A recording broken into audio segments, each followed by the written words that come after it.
Hi Pisces, this is your love reading po. Huwag niyo kalimutan mag-subscribe sa Love Chub channel natin at i-click yung bell notification para alam niyo na may bago tayong upload. Okay? And comment down kung naka-resonate kayo. Kung hindi kayo naka-resonate, ibigay niyo po sa iba kasi general reading po ito. Okay?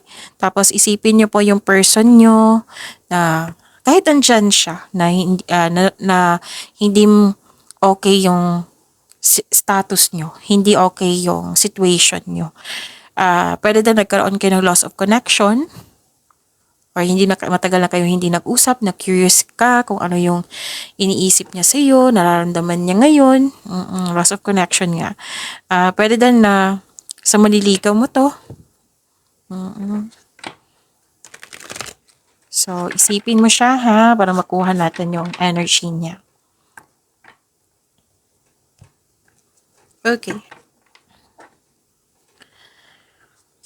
So, ready? Spirits guide, ano po yung gustong sabihin ng person ni Pisces sa kanila? I need 4 cards po.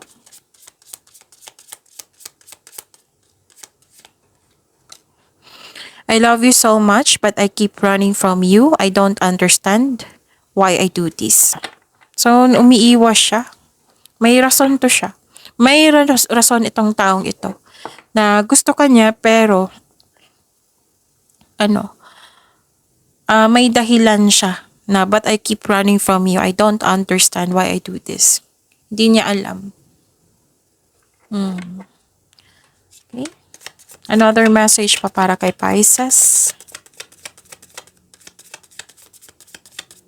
Naguguluhan tong tao to. Pero inassure dito na gusto kanya. Na love kanya. Ito na yung dahilan niya.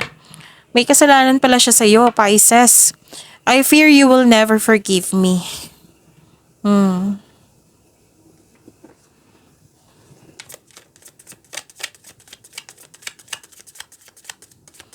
Another message po.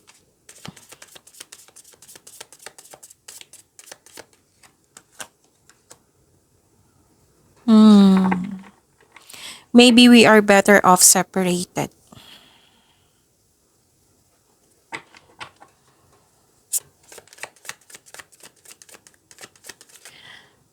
Okay.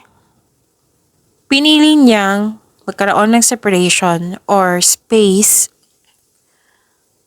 closure.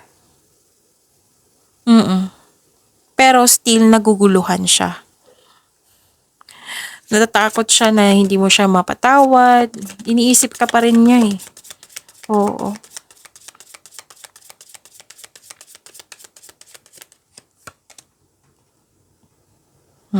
Sabi ko na nga ba. Sabi niya, I want to take care of you the way you've always taken care of me. Aware siya na naging mabuti ka sa kanya. Gusto kanya rin alagaan the way ka nag-alaga sa kanya. Oo. Kaya lang may kasalanan tong taong to sa'yo. Hanggang ngayon naguguluhan siya. Pero sigurado siya na mahal ka niya. Gusto ka niya. May kasalanan tong taong to sa'yo. Na better na mag-separate kayo kasi nasaktan ka niya eh. May kasalanan siya. Pero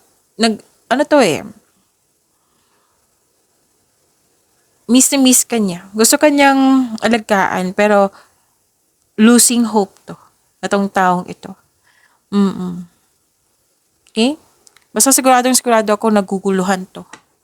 Itong taong to. So, yun.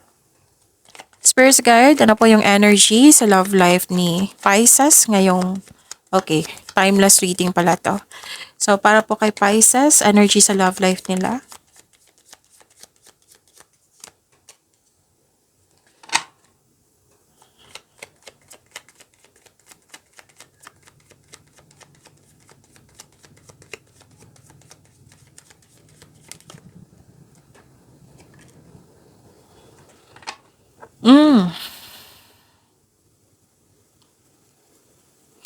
Nakita ko dito na nagkaroon po ng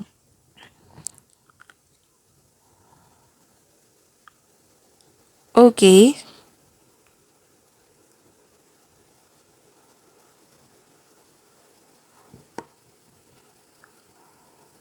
Posibleng papatawarin mo 'to. Posibleng i-forgive mo ito. Pero nakikita ko dito nasaktan ka, eh. Pero yung itong forgiveness ito sa iyong sarili lang, na hindi mo siya kausap. Actually, kung magkakaroon kayo ng connection nito, kung magkabalikan, posibleng magkabalikan kayo. Hindi siya kung ha, posibleng magkakabalikan kung mag-usap kayo.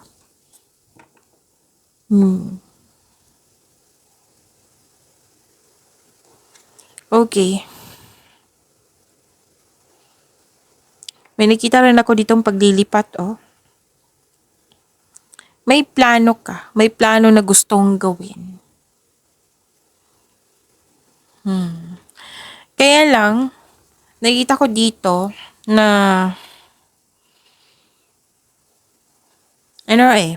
nakita ko dito na nagkaroon ng focusing on luck. Yung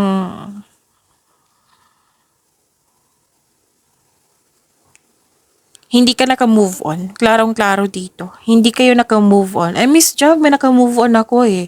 Mismo ang card nagsabi dito. Hindi naka-move on kasi isip-isip mo pa rin siya. Actually, nag-alala ka rin sa kanya eh. Oh, may naramdaman ako dito na parang na-spoiled mo to. Kasi may kita ko dito na spoiled tong taong ito. Oo. Yung masunod yung gusto niya, na kayo, binibigay mo yung time and effort sa kanya. Parang binibaby. May nagsabi sa akin ngayon na tapos naging toxic yung pagsasama nyo. Hanggang ngayon iniisip mo pa rin siya. So you have to move forward. Naubusan ka ng pag-asa na hindi na kami magkakabati na ito. Hindi na kami magkatuluyan or yung reconcile. Oo. Kasi may trauma na ako nakikita dito eh. Pwedeng hindi ka naka-move on nang dahil mahal mo pa siya. Pwede din na hindi ka naka-move on nang dahil sa mga ginawa niyang kasalanan sa'yo. Kasi may trauma ako nakikita dito, Pisces. Kailangan nyo na mag-usap. So, syempre, at the end of the day, kayo naman po yung mag-decide niyan. So, give up your worries, okay? Mag-focus kayo sa mind healing instead of suffering. Kasi nalungkot ka nang dahil sa pagkawala, sa loss of connection nyo. Na-stress ka nang dahil sa mga nangyari, lalo na sa loss of connection nyo.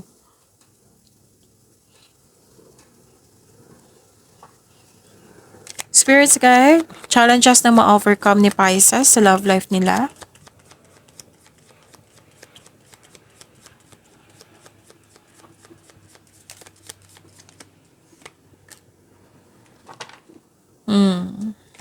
Clarification of this card po. May nagawa nga siyang kasalanan, panluloko. Manluloko. Aware ka kasi malakas yung intuition. May panluloko at manluloko. Kaya pala natakot ito na hindi mo siya ma-forgive kasi it might be galit na galit ka sa kanya or yun nga, hindi mo na siya kinausap. Maari. Kasi nakita ko dito na nalaman mo yung sekreto, na bulgar yung sekreto na may panlulokong naganap. Na may sekreto na hindi mo, na yung nalaman mo na hindi pala totoo yung taong yun. May panlulokong maganap. Kasi deception nakikita ko dito eh. Na hindi siya totoo sa'yo. Okay? Kailangan nyo magpahinga at magnilay-nilay. Okay, ano pa? Nakikita ko rin dito na nagkaroon po ng self-doubt, hesitation, sama ng loob. Minsan nga kung maisip mo to or nakipag-usap to sa'yo, mainit ang ulo mo. Pero may hinihintay kang mensahe sa kanya. May delay dito eh. Delay na pangyayari. At mainit ang ulo mo nang dahil sa hindi pagkakasundo or misunderstanding nyo. Dalawang card na po nagsabi dito, nanloko siya.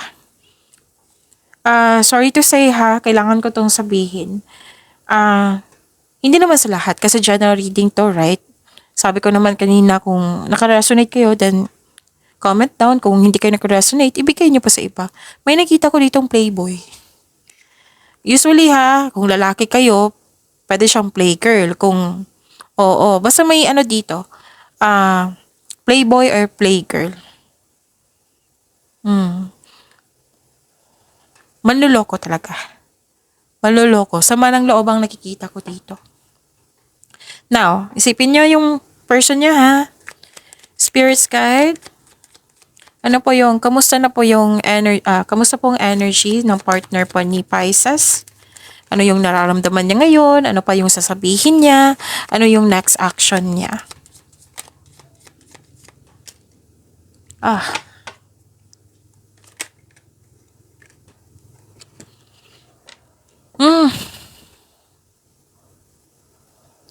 Nanloko nga siya. Nanloko nga siya. Nanloko siya sa'yo. Kaya guilty na guilty to. Pero, sorry ha, kasi nakita ko yung pagka-guilty niya, parang immaturity nakikita ko dito eh. Na, okay, nasaktan ka niya, so, ang sincerity eh. Hindi ko mararamdaman. Aware siya sa mga nangyari. Pero hindi siya, may sincerity pero hindi siya 100%. Sorry to say. Kasi kailangan ko itong sabihin kasi ito yung mensahe. Nalungkot siya sa mga nangyari. Nasaktan siya. May panuloko talaga naganap. Either sa money to or sa connection nyo, sa pag-iibigan nyo.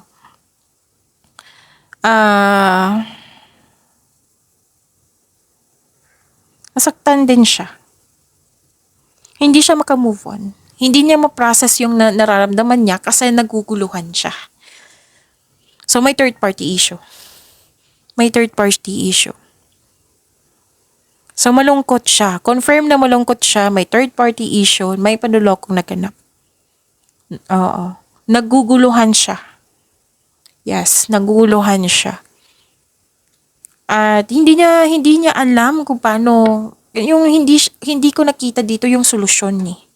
Wala akong nakikitang solusyon. Parang na-stop lang siya. Pag walang kilos nakikita ko dito. Parang, okay, galit. Sige, yung naguguluhan eh. Yung hindi ko talaga nakikita yung 100% of sincerity. It might be, kailangan nyo talagang i-process to.